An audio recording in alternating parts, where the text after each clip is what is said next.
என்னுடைய private link use பண்ணி இந்த வீடியோவை நீங்க பார்க்க வந்திருந்தீங்க அப்படின்னா, இந்த வீடியோ உங்கள பார்க்க சொல்லி தூண்டியிருக்குன்னு அர்த்தம். அப்பவே நான் புரிஞ்சுகிட்டேன்.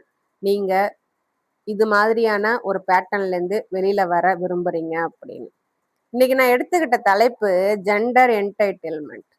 அதாவது இதுக்கு இன்னொரு பேரும் இருக்கு. என்ன அப்படின்னாக்க, செக்சுவல் கோயர்ஷன் அப்படின்னுவாங்க. இல்ல செக்சுவல் என்டைட்டில்மென்ட் அப்படின்னு சொல்லுவாங்க. என்டைட்டில்மெண்ட்னா அந்த படத்தை நீங்க பார்த்தீங்கன்னா தெரியும்.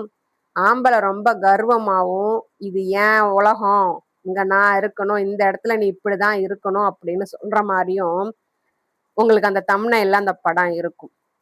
ஸோ இன்னைக்கு நான் அதை பத்தி தான் பேச போறேன். இத வந்து நிறைய பெண்கள் அனுபவிச்சிருப்பாங்க. ஆனா வெளியில சொல்ல மாட்டாங்க. என்ன அப்படின்னாக்க, சில நேரங்கள்ல ஆண்கள் வந்து நாம வந்து சமைச்சிட்டு இருப்போம், இல்ல ரெஸ்ட் எடுத்துட்டு இருப்போம், இல்ல நம்மளுடைய வேலையை நாம ஏதாவது செஞ்சுட்டு இருப்போம். அந்த நேரத்துல வந்து நம்மள தொடுவாங்க.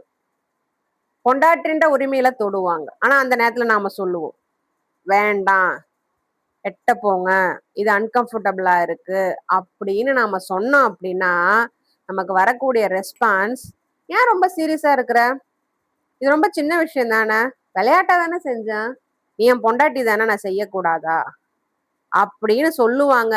ஆனா அது நமக்கு இரிட்டேட்டிங்கா இருக்கும். இது உங்களுக்கு நடந்திருந்தது அப்படின்னா இந்த வீடியோ உங்களுக்கானது. இந்த பேட்டர்ன் நான் தெளிவா சொல்லிடுறேன்.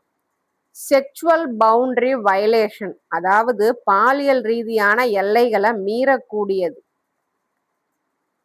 ஆனா இதுக்கு அவங்க வச்சிருக்க பேரு அஃபெக்ஷன், அன்பு அப்படின்றது. ஆனா விளையாட்டுத்தனம் அப்படின்றது ரெண்டு பேருக்கும் பொதுவானதா இருக்கணும். ரெண்டு பேரும் சிரிச்சாங்கனாக்கா அது அங்க விளையாட்டுத்தனம், சந்தோஷம். ரெண்டு பேருக்கும் கம்ஃபர்டபுளா இருந்ததுன்னா அது அங்க சந்தோஷம். ஒருத்தர் வந்து டென்ஷனாகவும் இரிட்டேட்டடாகவும் மரியாதை குறைவாகவும் ஃபீல் பண்றப்போ இன்னொருத்தர் அதை கம்ஃபர்ட்டா எடுத்துக்கிட்டாங்க அப்படின்னா அங்க அது விளையாட்டுத்தனம் கிடையாது. அது அங்க என்டைட்டில்மெண்ட், அடக்குமுறை. என்டைட்டில்மெண்ட் எப்படி தெரியுமா இருக்கும், நீ என் பொண்டாட்டி, உன்னோட டிஸ்கம்ஃபர்ட்லாம் எனக்கு முக்கியம் கிடையாது, உன்னோட ஃபீலிங்கை வேற எனக்கு என்னோட ஆசை தான் முக்கியம். ஆனா உண்மையான ரிலேஷன்ஷிப்ல இன்டென்ஷனை விட ஒருத்தருடைய உணர்வுகள் தான் முக்கியம்னு புரிஞ்சுப்பாங்க. இப்படி யோசிச்சு பாருங்க. நீங்க கிச்சன்ல இருக்கீங்க, கை வேலையா இருக்கீங்க, உங்க கவனம் ஃபுல்லா குக்கிங்ல இருக்கு. சடனா வந்து உங்க மேல கைய வைக்கிறாங்க, அதுவும் பிரைவேட் பார்ட்ஸ்ல கைய வைக்கிறாங்கன்னா உங்களுக்கு எப்படி இருக்கும், ஃப்ரீஸ் ஆகும். அவங்க அந்த இடத்துல நம்ம வெறுக்கிறோம்னு அர்த்தம் கிடையாது. ஆனா அவங்க பண்ற அந்த செயலுக்கு நாம அங்க ரெடி இல்ல அப்படின்னு அர்த்தம். நம்ம சொல்லுவோம், எட்ட போங்க நான் சமைச்சிட்டு இருக்கேன் அப்படின்னு. ஆனா அவங்க சிரிச்சுட்டு போவாங்க. நமக்கு மென்டல் ப்ரெஷரும் இங்க அதிகம், இந்த டார்ச்சரையும் நாம அங்க தாங்கிட்டு போகணும். சில நேரங்கள்ல நாம கொஞ்ச நேரம் கழிச்சு நம்ம போய் எக்ஸ்பிளைன் பண்ணும்போது அவங்க என்ன தெரியுமா சொல்லுவாங்க, நீ ஏன் ஓவர் ரியாக்ட் பண்ற, மத்த பொண்டாட்டிக்கெல்லாம் இந்த மாதிரி கம்ப்ளைண்ட், புருஷன் வந்து தொடர்றதுக்கு கம்ப்ளைண்ட் பண்ணுவாங்களா, ஏன் பொண்டாட்டிய தொடர்றது கூட எனக்கு உரிமை இல்லையா அப்படின்ற பதில் தான் நமக்கு வரும். அங்க இருக்கிற இந்த ப்ராப்ளமே அப்படியே ஷிஃப்ட் ஆயிடும். நீங்க எனக்கு கம்ஃபர்டபுள் இல்ல அப்படின்னு சொல்ல போனீங்கன்னா நீங்க நல்ல பொண்டாட்டியே இல்லைன்ற பேர் உங்களுக்கு கிடைக்கும். அதனால என்ன ஆகும், இது அந்த தொடுதலை பத்தினதா இருக்காது, உங்களோட ரியாக்ஷன் பத்தின பிரச்சனையா அங்க மாறிடும். அதனால கொஞ்சம் கொஞ்சமா நீங்களே உங்களை கேள்வி கேட்க ஆரம்பிப்பீங்க, நான் ரொம்ப சென்சிட்டிவா, நாம வந்து அவர் ரிஜெக்ட் பண்றோமா, இல்ல நாம இதை பெருசா எடுத்துக்கிறோமா அப்படின்னு. இந்த கன்ஃபியூஷன் தான் இங்க இந்த பேட்டர்ன் ஃபாலோ ஆகிறதுக்கு ஆரம்பம். ஏன் இது நமக்கு வந்து அன்கம்ஃபர்டபுளா ஃபீல் ஆகுது அப்படின்னாக்க, நம்மள வந்து நம்மள சொல்லி வளர்த்துருப்பாங்க. என்னன்னாக்க, பொதுவா பெண்கள்கிட்ட சொல்லி சொல்லி வளர்த்துருப்பாங்க, அட்ஜஸ்ட் பண்ணிப்போ, அன்பை காட்டினா மறுக்காத, அவங்கள எப்பயும் கணவர்களை எப்பயும் சந்தோஷமா வச்சுக்கணும், டென்ஷனா ஆக்காத. ஏங்க இதெல்லாம் அவங்களுக்கு மட்டும்தான் வேணுமா, நமக்கு வேணாமா? அவங்கள சமைக்க சொல்லும்போது நாம உள்ள புந்தோம்னா இந்த மாதிரி அவங்க சும்மா இருப்பாங்களா? சில நேரங்கள்ல பிசிக்கலா நமக்கு தப்புன்னு தோன்றத நாம உணரும் பொழுது அவங்க அதை எமோஷனலா ஓவர் ரைட் பண்ணுவாங்க. நம்ம உடம்பு எப்பயுமே போய் சொல்லாது. நம்ம தோல் விரைச்சுது அப்படின்னா, நம்ம வயிறு டைட் ஆச்சு அப்படின்னாக்க, நம்ம உடம்பு வந்து லவ்வ ஃபீல் பண்றதுக்கு பதிலா இரிட்டேட்டா ஃபீல் ஆச்சு அப்படின்னாக்க, நம்ம உடம்பு நம்மகிட்ட சொல்ற விஷயம், "நீ இந்த இடத்துல சேஃபா இல்ல." ஆனா அந்த உணர்வு உண்மையானது. அத நீங்க நம்ப மாட்டீங்க. நம்பாமத்தான் வாழ்ந்துகிட்டு இருக்கீங்க. புருஷன் தான, நாம இத பொறுத்துப்போம் அப்படின்னு இருக்கீங்க. நல்லா கவனமா கேட்டுக்கோங்க. புருஷனாவே இருந்தாலும் இது உங்க உடம்பு. அத பாதுகாக்கிற உரிமை உங்களுக்கு இருக்குது. ஞாபகம் வச்சுக்கோங்க. இதுல ரொம்பவும் டேமேஜ்டான பார்ட் வந்து அவங்க தொடர்றது கூட கிடையாது. அது அவங்க அது அவங்க ஒண்ணுமே இல்லன்ட்டு போவாங்க பாத்தீங்களா? இது சும்மா ஒரு ஜோக். சீரியஸா எடுத்துக்காத. இத நீ சீரியஸா எடுத்துக்கிட்ட. எதுக்கு இப்படி ரியாக்ட் பண்ற? அப்படின்ட்டு போவாங்க பாத்தீங்களா? அதுதான் அங்க நமக்கு ரொம்ப வலிய கொடுக்கும். ஏன்னா, இந்த பவுண்டரி அவங்க பண்றது இது வந்து நமக்கு வந்து ஒரு பேட்டர்னா கிரியேட் ஆயிட்டே இருக்கும். நான் பல தடவ சொல்லி பார்த்துருக்கேன் நானு. ரொம்ப தடவ நான் சொல்லி பார்த்துட்டேன் நானு. ஒரு நாள் சமைச்சுன்றத அப்படியே தூக்கி போட்டு உடைச்சேன் நானு. அப்புறம் வேற என்னங்க பண்ண முடியும் என்னால? நான் அந்த இடத்துல பண்ணது என் கோபத்தையும் மீறி பண்ணது தப்பு தான். நான் ஒத்துக்கிறேன் நானு இல்லங்கல. ஆனா அந்த இரிட்டேஷன் என்னால தாங்க முடியல. ஏன்னா காலையில அவ்ளோ இதுவா நான் சமைச்சிட்டு இருக்கிறேன். நான் வந்து சமைக்கணும். நான் வந்து ஸ்கூலுக்கு கிளம்பி போகணும். சாப்பாடு எடுத்து வைக்கணும். குளிக்கணும். 2 வேளைக்கு சமைக்கணும். இப்படி பண்ணிட்டு இருக்கும்போது, அவங்க சந்தோஷத்துக்காக வந்து மேல கைய வச்சு வந்தாக்கா, நானும் சொல்லி சொல்லி சொல்லி பார்த்தேன். அடுப்புல சாம்பார் சட்டி இருந்து தூக்கி போட்டு உடைச்சேன் நானு. அப்ப சண்டை வந்தது. என்ன சண்டைன்னா, "என்ன நான் புதுசா பண்ணிட்டேன்? புருஷன் பொண்டாட்டிக்குள்ள நடக்கிறதானே பண்ணிட்டேன். நீ செய்யறதுக்கு இங்க நான் இங்க ரெடியா இல்ல." நான் எத்தனையோ வாட்டி சொல்லிட்டேன் நானு. பண்ணாத, பண்ணாத அப்படின்னு. ஒரு நாள் அந்த மாதிரிதான் மாவு வழிச்சுட்டே இருக்கிறேன். அப்படியே எட்டி குனிஞ்சு மாவு வழிச்சிட்டு இருக்கிறேன். அப்படியே எட்டி உதைச்சார். அதுக்கு என்ன பதில் சொல்றாரு? "நீ குனிஞ்சு மாவு வழிக்கிறத பார்த்ததும் எனக்கு அந்த மாதிரி பண்ணணும்னு தோணுச்சு." அறிவில்ல, சொர்ணம் இல்ல. நான் கேட்டேன். ஓப்பனாவே கேட்டேன் நானு. போய் நான் மாவு ஒரு எட்டி கால்ல ஈரம், கிரைண்டர்ல மாவு வழிச்சிட்டு இருக்கிறேன். உனக்கு கேட்டா உனக்கு ரொமான்ஸ் கேக்குது. கேட்டேன். அசிங்க அசிங்கமா நானும் கேட்டேன் தான் நானு. முடியலைங்க. எவ்வளவு நாளுக்கு பொத்துட்டு போக முடியும்? அப்பதான் நான் பவுண்டரி போடவே ஆரம்பிச்சேன். என்னைக்கு அந்த வலி எனக்கு உறுத்த ஆரம்பிச்சதோ, மேல இதுக்கு மேல என்னால தாங்க முடியாதுன்னு ஆரம்பிச்சதோ, அப்பதான் அந்த பவுண்டரிய நாங்க போட ஆரம்பிச்சேன் நான். ஆனா இதே மாரி கேள்விதான் வந்துகிட்டே இருந்துச்சு. எனக்கு புடிக்கல. என்ன சொல்ற அப்ப நீ? நீ பண்றது எனக்கு புடிக்கல. மேல கண்ட இடத்துல கைய வைக்கிறது. அதுவும் 4 பேர் இருக்கிற இடத்துல வச்சுட்டு தெரியாத்தனமா வச்சுட்டு பண்ணிட்டு போற மாரி பண்ணா, நாம அங்க குறுகிட்டு, கூனி குறுகிட்டு நாம நிக்கணும். பண்ணாதன்னு நான் சொல்லிட்டேன் நான். பண்ணா நான் இப்படிதான் பண்ணுவேன்னு நான் சொல்லிட்டேன் நான்.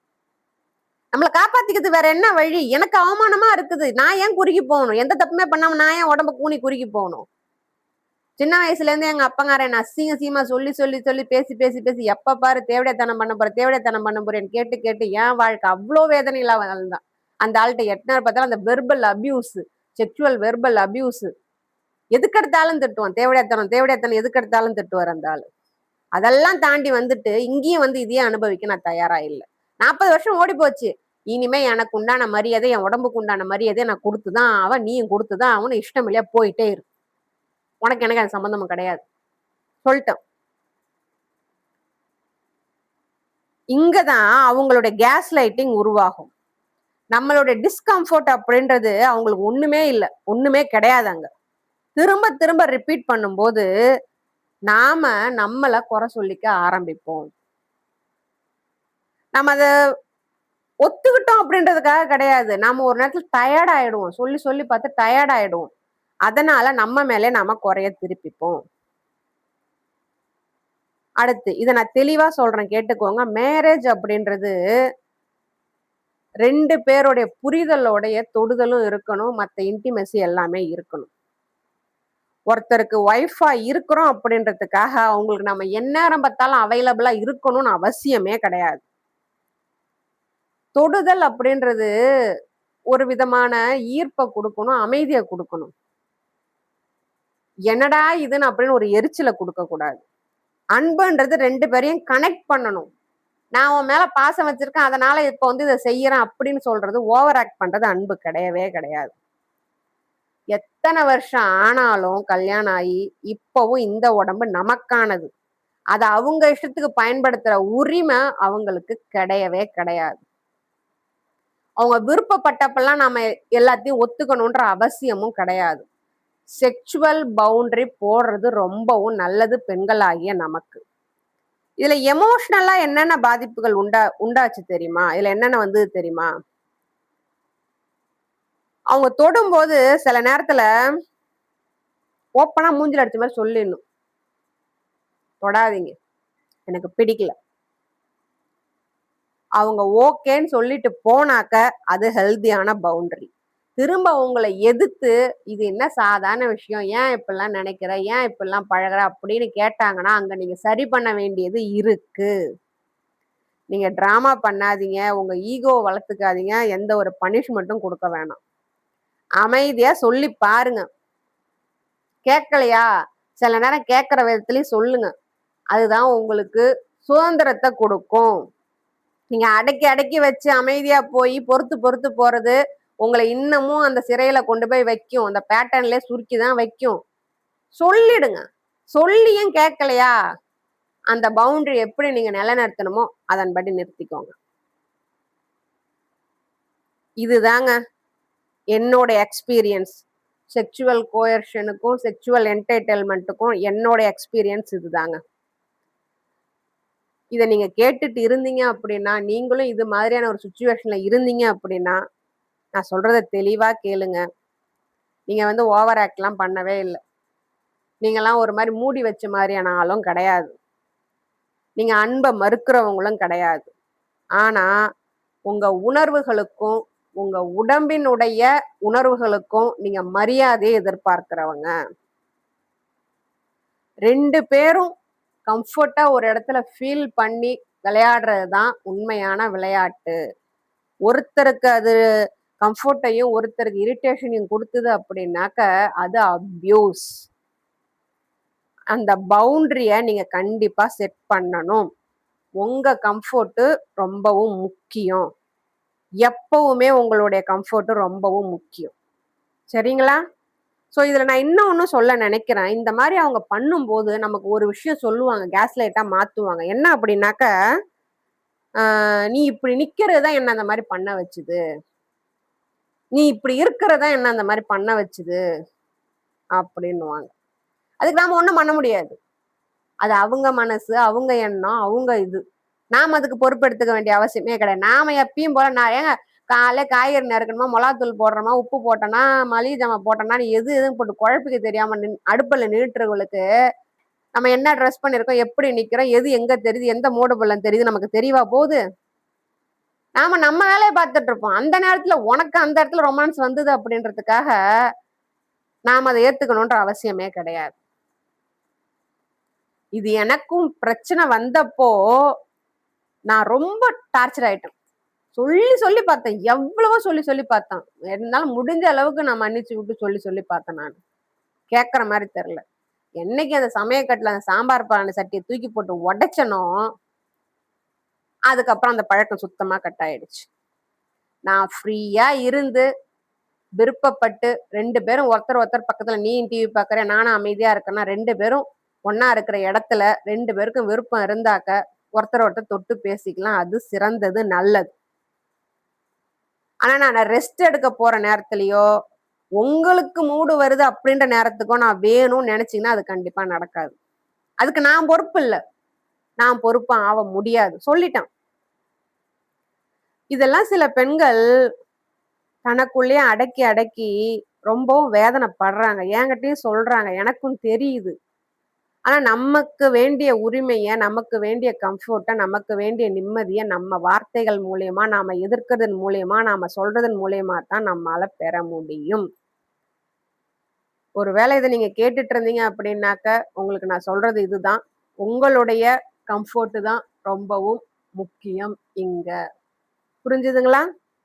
உங்கள நான் மீண்டும் அடுத்த ஒரு வீடியோல சந்திக்கிறேன். இத நீங்க புரிஞ்சுக்கிட்டீங்க அப்படின்னா, பிரேக்கிங் பேட்டர்ன் அப்படின்னு எனக்கு கமெண்ட் பண்ணுங்க. அடுத்த வீடியோவுக்கான லிங்க்க நான் அனுப்புறேன்.